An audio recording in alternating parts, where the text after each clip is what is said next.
क्या होगा जब साल 2050 में पृथ्वी पूरी तरह से तबाह हो जाएगी और बचे कुछ 1% लोग इस पोस्ट एपोलिटिक पृथ्वी पर किसी तरह से सरवाइव कर रहे थे। लेकिन कई सालों की मेहनत के बाद फाइनली वैज्ञानिकों ने मिल एक टाइम मशीन बना ही ली, जिससे कि अब वे पास्ट में समय यात्रा कर पृथ्वी को तबाह होने से पहले ही रोक लेंगे। मगर क्या भविष्य को बदलना इतना आसान है? जी हाँ, आज से हम शुरू कर रहे हैं आज तक की one of the best sci-fi time travel series 12 monkeys को, जिसके की टोटल 3 सीजन हैं। सो चैनल को भी सब्सक्राइब करें इसके आने वाले और भी सीजन्स के लिए। अब कहानी की शुरुआत साल 2043 की पोस्ट एपोलिटिक पृथ्वी से होती है, जहाँ की अब बहुत ही कम इंसान जिंदा बचे थे और वे भी किसी तरह से अंडरग्राउंड बंकर्स में छिपकर जिंदा हैं। दरअसल साल 2017 में पृथ्वी पर एक बीमारी फैली, जिसने कि आधे से ज्यादा आबादी को तो तभी मार दिया। वही जो लोग जिंदा भी बचे थे वे भी धीरे धीरे मारे ही गए और अब तो सिर्फ 1% ही लोग जिंदा बचे हैं जो कि इस बीमारी से इम्यून थे। लेकिन अब तक जोन्स नाम के एक वैज्ञानिक ने अपनी टीम के साथ मिल फाइनली एक टाइम मशीन पूरी कर ही ली, जिसे कि वो पिछले 30 सालों से बना रही थी। यानी कि अब वो इसके इस्तेमाल से किसी को भी पास्ट में भेज पृथ्वी का भविष्य ही बदल सकेगी। और डॉक्टर जोन्स इसके लिए कोल नाम के लड़के को टाइम में पीछे भेजने का फैसला करती है, जो कि अपने एक दोस्त रामसे के साथ मारा मारा खाने पीने की तलाश में फिर रहा था। अब जोन्स ने कोल को ही टाइम में पीछे भेजने के लिए क्यों चुना, ये बहुत बड़ा पैराडॉक्स है जो कि हमें जल्द ही आगे पता चलेगा। वही कोल भी इसके लिए मान गया था, क्योंकि उसे पता था कि जिस दुनिया में वे अभी जी रहे हैं ऐसे तो मानव जाति वैसे भी जल्दी खत्म हो जाएगी। और उसके हाँ कहने पर अब जोन्स की टीम उसे पहले इंजेक्शंस देती है ताकि उसकी बॉडी टाइम में पीछे जाने के इफेक्ट को सह सके, और फिर वे उसे एक विशाल टाइम मशीन में लिटाकर समय में पीछे भेज ही देते हैं, जहाँ से हमें साल 2013 का समय दिखाया जाता है, जब दुनिया पूरी तरह से नॉर्मल थी और एक डॉक्टर केसी सभी को स्पीच दे रही थी कि कैसे उन्हें आने वाली विभिन्न बीमारियों से खुद को सतर्क रखना होगा, क्योंकि विभिन्न वायरस सेल समय के साथ खुद को इवोल्व कर रहे हैं और उनकी बनाई गई दवाइयाँ ज्यादा दिनों तक उन पर काम भी नहीं करेंगी। अब मीटिंग के बाद केसी अपने बॉयफ्रेंड एरन को फोन कर बताती है कि आज उसने बहुत काम किया और वो उसी के पास आ रही है। कि अब जब वो अपनी गाड़ी में बैठी ही थी कि उसके पीछे से कोल उसे पकड़कर गाड़ी ड्राइव करने को कहता है। दरअसल ये वही कोल है जिसे कि हमने साल 2043 में देखा था, यानी कि वो समय यात्रा कर साल 2013 में आया है ताकि 2017 में फैले उस बीमारी के ओरिजिन को ही रोक सके। तो वही गाड़ी में कोल की आवाज को सुन एरन पुलिस को इन्फॉर्म कर देता है कि कैसी को किसी ने पकड़ लिया है और वे जल्दी से उसकी गाड़ी को ट्रेस करे। जबकि कार में डरी हुई केसी को कोल समझाना शुरू करता है कि उसे उससे डरने की जरूरत नहीं, असल में वो 30 साल भविष्य से यहाँ आया है और उसे कैसी के बारे में सब पता है, तो उसे उसकी मदद करनी होगी, वरना पूरी ही दुनिया साल 2017 के बाद तबाह हो जाएगी। अब केसी को शुरू में कोल पर भरोसा नहीं होता और वो उसे कोई साइको लगता है। तो कोल केसी के बचपन से लेकर अब तक उसकी हर एक डिटेल उसे बताने लगता है, जो कि उसे भविष्य से पहले से पता थी। मगर केसी को लगता है कि उसने ये डिटेल्स उसकी फाइल से निकाली होंगी। तो कोल उसे एक जगह पर गाड़ी रुकवा अब साबित करने लगता है कि वो सच में ही फ्यूचर से है और दुनिया को खत्म होने से बचाने के लिए यहाँ पास्ट में आया है। कोल अब केसी की घड़ी निकालता है जो कि उसे फ्यूचर से मिली थी। तो वहीं इसका पास्ट वर्जन केसी ने ऑलरेडी पहन भी रखा था और कोल अब केसी के सामने ही उसकी इस टाइम की घड़ी पर एक निशान बनाता है। और जैसा कि होना ही था, जो घड़ी वो फ्यूचर केसी की लाया था उस पर भी वही निशान ऑटोमेटिकली बन जाता है, जिससे कि अब तो केसी को भी यकीन हो जाता है कि सच में ही कोल भविष्य से आया है और जो भी वो यहाँ पर पास्ट में बदलाव करेगा उसे भविष्य ही बदल जाएगा। तो वो पूछने लगती है कि उसका उसी के पास आने का कारण क्या है और कोल अब उसे सब कुछ बताना शुरू करता है कि असल में जो बीमारी साल 2017 में दुनिया को तबाह करेगी उस बीमारी को शुरू करने वाला कोई लीलैंड फ्रोस्ट नाम का आदमी है और उसे मारकर वो भविष्य बदल सकता है। मगर अब केसी के अनुसार वो तो किसी लीलैंड फ्रोस्ट नाम के आदमी को जानती ही नहीं और कोल समझ जाता है कि असल में वो 2 साल पहले आ गया और केसी अभी तक सीडीसी सेंटर की मेन वैज्ञानिक नहीं बनी है। तो वो उसे कहता है कि वो 2 साल बाद उसे एक होटल में मिले और वो टाइम ट्रेवल करके वहीं जा रहा है जहाँ तक पुलिस भी उसे ढूंढते हुए आ चुकी थी और वे कोल के पेट में गोली भी मार देते हैं, जिसके बाद कोल अब किसी को एक होटल का एड्रेस दे अब वहां से टाइम ट्रेवल कर गया था। अब इस घटना को धीरे धीरे 2 साल बीत चुके हैं, जहां साल 2015 में सेम इसी दिन केसी उसी होटल में बैठी हुई कोल का इंतजार कर रही थी, जिसमें कि 2 साल पहले उसे आने को कहा गया था। मगर इन 2 सालों में केसी की लाइफ पूरी तरह से बदल गई। अब चूंकि कोल ने उसे पहले ही बता दिया था कि 2017 में पृथ्वी तबाह हो जाएगी, तो केसी ने इसी टाइम ट्रेवल वाली बात को सबको बताया। मगर किसी ने भी उसका भरोसा नहीं किया और अब तो उसके बॉयफ्रेंड एरन ने भी उसका के साथ छोड़ दिया था, ये सोचकर कि उस रात वाली घटना का केसी के ब्रेन पर बुरा असर हुआ होगा। जब केसी को लगा ही था कि कोल यहाँ नहीं आने वाला, तभी वहीं घायल कोल आता है और केसी को बताता है कि वो अभी साल 2013 से ही आ रहा है। तो केसी चूंकि एक डॉक्टर थी तो वो अपने कमरे में ले जाकर उसे पट्टियां करती है और गोली भी सिर्फ कोल कर छू कर निकली थी, यानी कि वो सेफ है। और अब केसी उसे सारी ही सच्चाई पूछने लगती है कि उसका इन सब का क्या कनेक्शन है और वे दुनिया को कैसे बचा सकते हैं, क्योंकि 2013 से जब तुम टाइम ट्रेवल कर गए थे तब से मेरी लाइफ पूरी तरह से बिखर चुकी है, क्योंकि मुझे दुनिया के खत्म होने के बारे में पहले ही पता चल गया। अब कोल उसे सब कुछ बताने लगता है कि जब उसी बीमारी से साल 2017 में हर रोज करोड़ों लोग मर रहे थे, तब तुम सीडीसी की तरफ से मेन वैज्ञानिक थी और इसी बीमारी का इलाज भी ढूंढ रही थी, मगर फिर तुम भी इन्फेक्टेड होकर मारी ही गई। मगर तुमने मरने से पहले एक आखिरी मैसेज रिकॉर्ड किया जिसमें कि तुमने खुद ही कहा था कि इस बीमारी को शुरू करने वाला कोई और नहीं बल्कि लीलैंड फ्रोस्ट नाम का आदमी है और उसे सिर्फ एक कोल नाम का आदमी रोक सकता है। और जो रिकॉर्डिंग वैज्ञानिक जोन्स को साल 2043 में मिली और इसलिए ही जोन्स ने साल 2043 में कोल को इस मिशन के लिए चुना, क्योंकि कोल का नाम रिकॉर्डिंग में था, यानी कि केसी के 2017 वाले रिकॉर्डिंग के बाद ही जोन्स ने टाइम ट्रेवल मिशन को शुरू किया। और उन्हें तो सिर्फ इतना ही पता था कि वो बीमारी किसी लीलैंड फ्रोस्ट नाम के आदमी ने शुरू की थी, सो अब कोल इस समय में ही उसे मार देगा ताकि वो बीमारी कभी फैले ही ना और पृथ्वी का भविष्य पूरी तरह से बदल जाए। यहाँ कोल आगे भी कहता है कि अगर वे भविष्य को बदल देते हैं तो उसका सबसे बड़ा सबूत यही होगा कि वो रियलिटी से गायब हो जाएगा, क्योंकि ना फिर कोई दुनिया तबाह होगी और ना कोई टाइम मशीन बनेगी और ना ही वो यहाँ आएगा, यानी कि वो अपनी एग्जिस्टेंस दांव पर लगा रहा है ताकि दुनिया को बचा सके। और अब सब कुछ जानने के बाद केसी भी बताना शुरू करती है कि कैसे उसने पिछले 2 सालों में लीलैंड नाम के आदमी को ढूंढना शुरू कर दिया था और उसे पता चला कि लीलैंड एक प्राइवेट कंपनी का सीईओ है जो कि बायोलॉजिकल वेपन्स पर एक्सपेरिमेंट्स करती है और आज रात वो एक पार्टी में आने वाला है। तो अब कोल केसी के साथ उसी पार्टी में जाता है जहाँ कैरोन भी आया हुआ था। हालांकि उसे पता नहीं था कि केसी कोल के साथ यहाँ लीलैंड को मारने आई है और वो केसी से कहता भी है कि अगर वो 2 साल पहले उस टाइम ट्रेवल वाली बकवास में ना पड़ती तो आज भी वे कपल ही होते। वही अब तक कोल और केसी ने पार्टी के बीच लीलैंड को ढूंढ ही लिया था, जो कि अपने स्पेशल वैज्ञानिक पीटर को बाकी सबसे मिलवा रहा था। और वो कहता भी है कि पीटर उसकी कंपनी का सबसे होनहार साइंटिस्ट है जिसके की आइडियाज आउट ऑफ वर्ल्ड होते हैं। जब कोल लीलैंड को मारने आगे भी बढ़ता है तो लीलैंड के गार्ड्स ने उसे और केसी को भी पकड़ लिया था और अब वे उन्हें पकड़कर अपनी लैब में लाकर उन पर टेस्ट करने लगते हैं, जहाँ पर लीलैंड को मेन साइंटिस्ट पीटर दिखाता भी है कि कोल का ब्रेन आम इंसानों से कहीं ज्यादा कॉम्प्लेक्स बिहेव कर रहा है, मानो वो एक ही समय को अलग अलग तरह से महसूस करता हो। तो वही कोल भी केसी से मिल कहता है कि वो जल्दी वापिस से अपने समय में टाइम ट्रेवल कर जाएगा, क्योंकि उसका यहाँ पर वक्त खत्म हो रहा है और वो सेफ्टी के लिए केसी से उसकी घड़ी ले लेता है। वही लीलैंड भी अंदर आकर कहता है अब उसे धीरे धीरे सब कुछ याद आ रहा है। दरअसल उसने कोल को पहले भी साल 1987 में देखा था और वो तब भी ऐसा ही दिखता था। वही अब तो उसके ब्रेन स्कैन्स भी बता रहे हैं कि वो टाइम में आगे या पीछे जा सकता है, जिसे कि सुन कोल हैरान था क्योंकि वो तो अभी तक भी साल 1987 में कभी गया ही नहीं। और लीलैंड रिप्लाई करता है कि तुम अभी नहीं गए, मगर शायद से तुम भविष्य में 1987 में जाने वाले हो, यानी कि जो मेरे पास्ट में हो चुका है वो तुम भविष्य में करोगे, मगर तुम्हें पता भी नहीं कि तुम जो रोकने की कोशिश कर रहे हो वो तो होकर ही रहेगा। और ये अनंत पैराडॉक्स है। यहाँ लीलैंड दोनों को अभी मारने को कहता है, मगर कोल तो इसके लिए पहले से तैयार ही था और वो अब जल्दी से केसी की फ्यूचर की वॉच और इस करंट टाइम की वॉच दोनों को एक साथ टच कर देता है, जिससे कि अचानक से स्पेस टाइम स्लो होने लगता है और एक बड़ा धमाका होता है जिसमें कि कोल खुद के साथ साथ केसी को भी बचा लाया था। तो वही लीलैंड घायल हो गया और उसके गार्ड्स मारे गए। दरअसल एक ही स्पेस टाइम में एक ही जैसी 2 चीजें एग्जिस्ट नहीं कर सकती और इसलिए ही उसे टाइम ट्रेवल करते वक्त बताया भी गया था कि वो अपने पास्ट वर्जन को ना छुए वरना वे दोनों नष्ट हो जाएंगे। जहाँ से अब कोल मौका पाकर जल्दी से लीलैंड को गोली से मार ही देता है और वो खुश था कि फाइनली उसने भविष्य को बदल ही दिया और दुनिया को नष्ट होने से बचा लिया। लेकिन केसी उसे याद दिलाती है कि अगर ऐसा हुआ होता तो उसे तो यहाँ होना ही नहीं चाहिए था, यानी कि अब भी दुनिया उसी बीमारी से नष्ट होगी ही।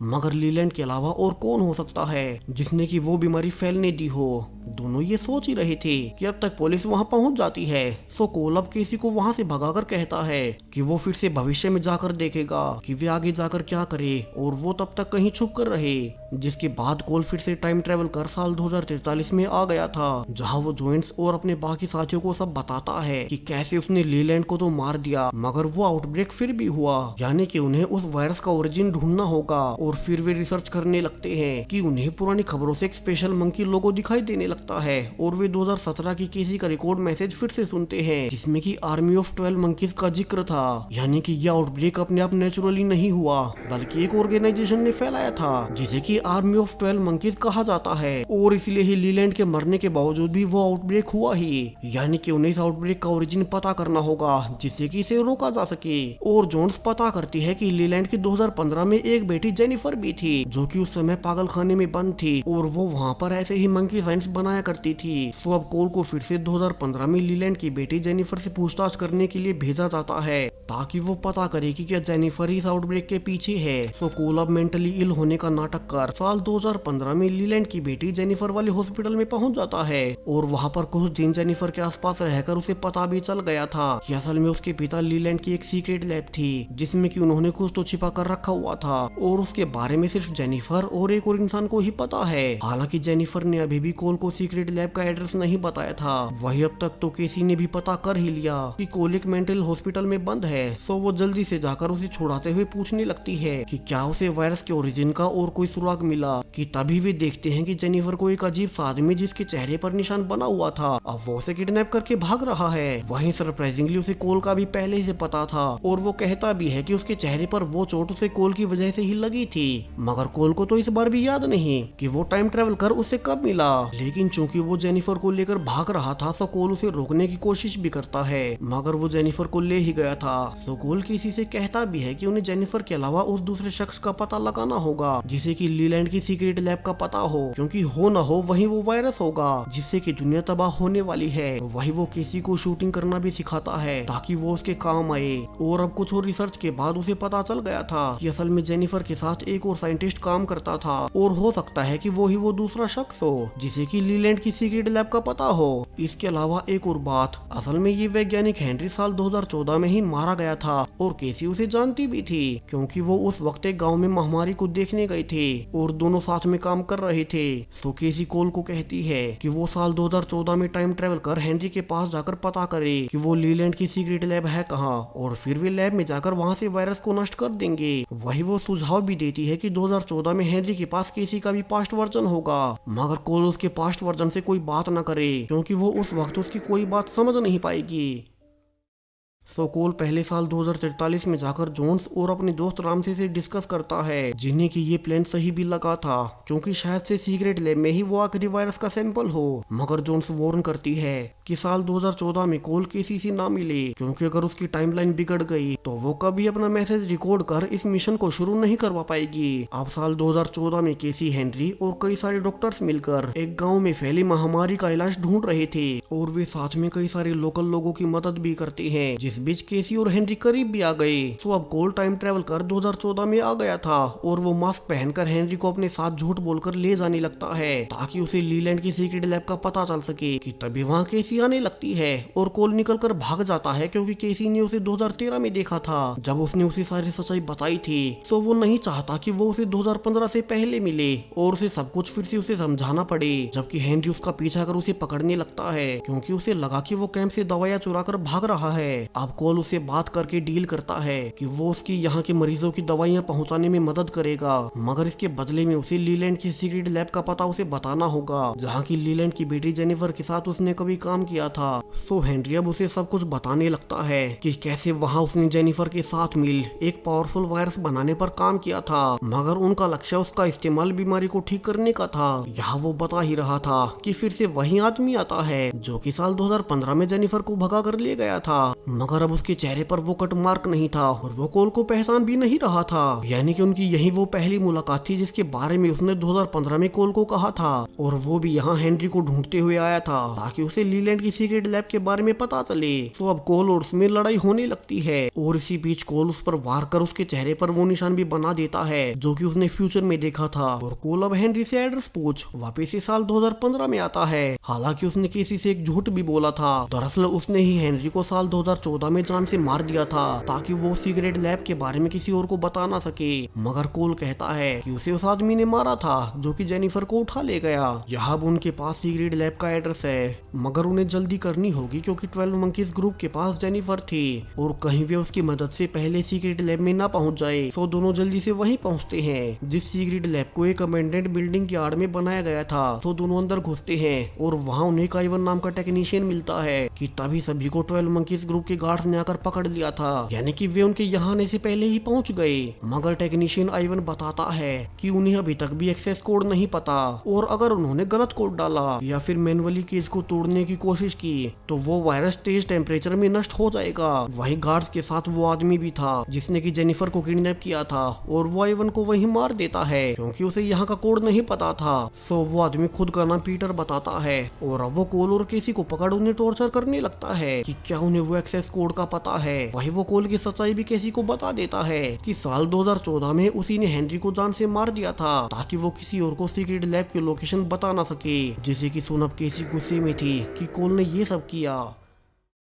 हालांकि कोल उसे माफी मांगते हुए कहता भी है कि असल में हेनरी अच्छा आदमी था मगर बात दुनिया के भविष्य की थी, इसलिए उसे ना चाहते हुए भी ऐसा करना ही पड़ा। वही अब तक पीटर ने किसी तरह से वोल्ट को खोल उस केज को निकाल ही लिया था जिसमें कि उस डेडली वायरस का मेन सैंपल बंद था। हालांकि उसे अभी भी केज का एक्सेस कोड नहीं पता और वो जेनिफर से गुस्से में इसके बारे में पूछने लगता है, लेकिन अब तक जेनिफर ने चुपके से वो कोड केसी और कोल को बता दिया था और दोनों मौका देख अब किसी तरह से उस वायरस को नष्ट कर ही देते हैं, जिसमें की पूरी लैब भी जल गई थी, यानी कि ये वायरस पूरी तरह से नष्ट हो गया, जिससे कि गुस्से में गार्ड्स उन पर गोलियां चलाने लगते हैं और कोल जल्दी से जेनिफर के साथ अंदर छुप खुद को बचाता है, जबकि बाहर 12 मंकीज ग्रुप के गार्ड्स केसी को पकड़कर ले जाने लगते हैं और कोल उसे छुड़ा पाता उसके पहले ही वो फिर से टाइम ट्रेवल कर साल 2043 में वापिस आ गया था और वो हैरान भी था कि वो अपने आप वापिस से कैसे आ गया। तभी वो देखता है कि अब भविष्य पूरी तरह से बदल चुका था। दरअसल इस बार भी वो आउटब्रेक पहले के जैसा ही हुआ और फिर से पहले के जैसे दुनिया तबाह हो ही गई, मगर इस बार जो लैब में उनकी टाइम मशीन थी यहाँ इस बार वो मशीन कभी बनी ही नहीं। दरअसल जो बदलाव कोल ने साल 2015 में किए थे उससे अब उनका भविष्य बदल गया